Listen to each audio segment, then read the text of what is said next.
సార్లు ప్రార్థన ఎలా ఉంటుందంటే, ప్రభువా నా అప్పులు తీరాలి, లేకపోతే నాకు ఈ వ్యాధి తొలగిపోవాలి, నాకు మంచి ఉద్యోగం రావాలి, నా పిల్లల భవిష్యత్తు బాగుండాలి, ఈ లోక సంబంధమైనవే మనం అడుగుతూ ఉంటాము. కానీ దేవుడు ఆయన కోరుకుంటుంది ఏంటి అంటే, నీవు ఆయనతో పాటు సదాకాలము ఉండాలని, ఆయన రాజ్యములో నీకు వారసత్వం కల్పించడానికి ఆయన నీ కొరకు ప్రాణం పెట్టారు.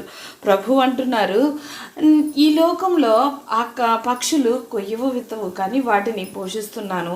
మరి అలాంటిది నీ ప్రతి అక్కర నాకు తెలియదా? మొదట నీవు నా నీతిని రాజ్యాన్ని వెతుకు, నీకేది అవసరమో అదంతా కూడా నేను తీరుస్తానని ప్రభు సెలవిస్తూ ఉంటే, మనం ఎంతసేపు ఈ లోక సంబంధమైనవే అడుగుతూ ఉంటాము. కానీ దేవుని రాజ్యంలో నీవు ఉండాలని, ఆయనతో పాటు సదాకాలం ఉండాలని కోరుకుంటూ ఉన్నారు. ఆయన్ని వెంబడించు, నీ ప్రతి ఎక్కర ఈ లోకం